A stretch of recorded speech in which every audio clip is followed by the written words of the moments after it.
ঘড়িতে বাজে এখন সকাল ৯টা। রিশু আন্টির সাথে খুব গল্প করছে সকাল সকাল। সারা রাত্রি ঘুমিয়েছে ভাবছো, তাই তো? তো চলো আজকের ভ্লগটা শুরু করা যাক। হাই এভরিওয়ান, আমি Sathi, mom of two. Welcome back to Sathi's relevant recipe. এই দেখো ভ্লগটা শুরু করছি রাত্রি ২টোর সময়। ঘড়িতে এখন বাজে রাত্রি ২টো, আর আমি এখন এসেছি চা বানাতে, তাও আবার মোমবাতির আলোতে, কারণ কারেন্ট চলে গিয়েছে।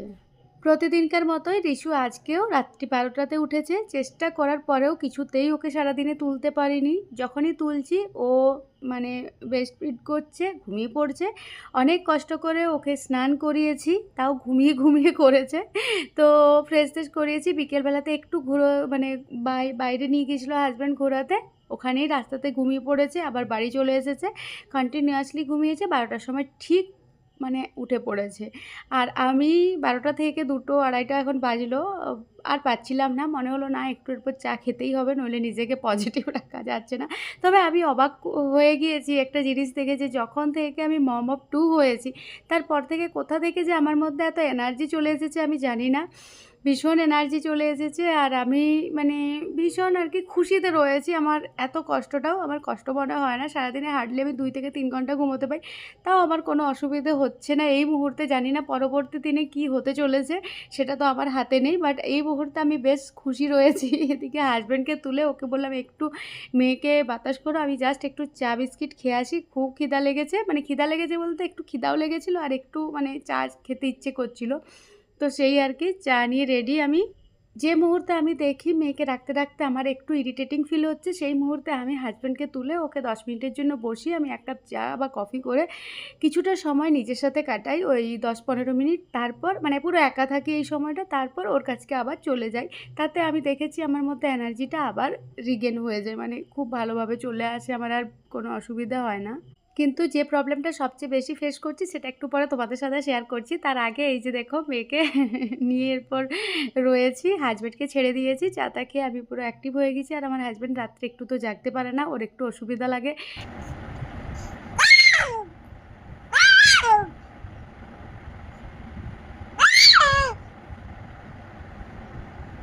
রিশু সারাদিনে আওয়াজ পাবে না, কিন্তু রাত্রিতে ফুল আওয়াজ পাবে।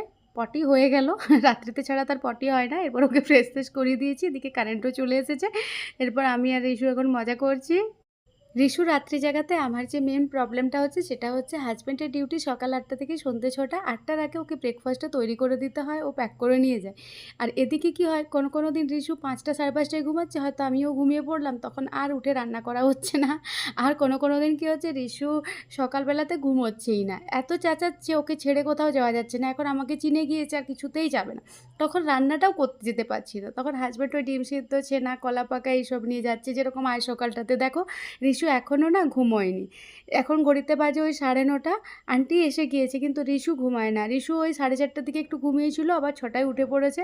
তারপর আবার একটু শুয়েছিল, আবার উঠে পড়েছে। আর যখনই দেখছে আমি নেই, আরও তাড়াতাড়ি উঠে পড়ছে। এই নিয়ে আজকে তো ভীষণ ঝামেলা, সকাল থেকে কোনো কাজ করতে পারছি না। আর এদিকে শরীরটাও না অতটা এনার্জি নেই সকালটাতে বিশেষ করে। তারপরে হাজব্যান্ড ডিম সিদ্ধ, ছেনা, কলা পাকা বানিয়ে নিয়ে গিয়েছে। ও নিজেই আর কি নিজেই বানিয়েছে ডিম সিদ্ধ, ছেনা, দুধ নিয়ে এসেছে।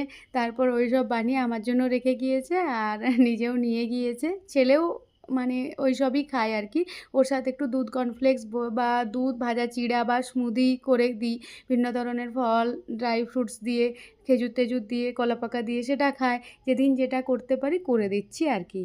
আর রিশু একদমই ঘুমোচ্ছিল না সকালবেলা, তো আমার একটাও কাজ হচ্ছিল না। সেই কারণে রিশুকে স্নান করিয়ে দিয়েছিলাম, ও ঘুমিয়ে পড়েছিল। আর এখন দেখো বিকেল হয়ে গিয়েছে, তাও রিশু উঠতে চাইছে না। ঘড়িতে মনে হয় এখন ৩টে বাজে।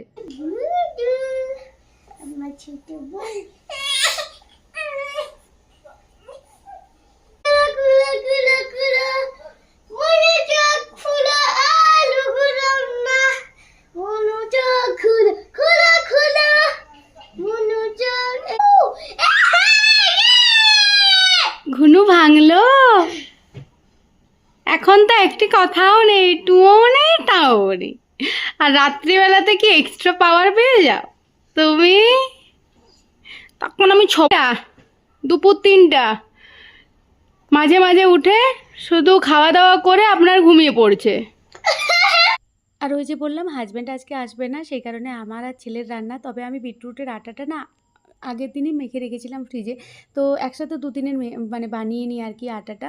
তো সেখান থেকে রুটি বানিয়ে নিলাম আমার আর ছেলের জন্য। তার সাথে একটু ছিল আমার বাড়িরই এই সবজি বাগানের কুমড়ো, সেটাই একটু পড়েছিল, ভুলে গিয়েছিলাম। গত সপ্তাহ কেটেছিলাম কুমড়োটা, সেটারই কিছুটা পড়েছিল, সেটার আজকে তরকারি করে নিলাম। আর তার সাথে একটু মিল্ক মেড আর একটু বাসি দুধ ছিল, তো সেটাই মিক্স করে একটু পায়েসও বানিয়ে রেখে দিলাম। ছেলের অনেক সময় অনেক কিছু খেতে ইচ্ছে করে, আর এই খাওয়া-দাওয়াটা মেয়েকে ওঠানোর আগেই আমরা কমপ্লিট করে নিয়েছিলাম। তার সাথে ভাতের চাল-টাল ভিজিয়ে নিয়েছি। এরপর না মেয়েকে নিয়েই আরকি একটু ভাত, একটু ডাল সেদ্ধ করে রেখে দেবো। আন্টি আসবে 4:30 পৌনে 5টার দিকে বাসন ধুতে। তার আগে আমি সব কাজগুলো করে রেখে দিই আরকি। বিকেল থেকে আর কিছু করতে ইচ্ছে করে না, এনার্জি থাকে না। সেই কারণে দুপুরের মধ্যে সব কাজ করে নিই। আর তারপর আমি আর ছেলে খাওয়া-দাওয়া করে মেয়েকে তুলতে গিয়েছিলাম। তো চলো আজকের মতো আসি। টাটা।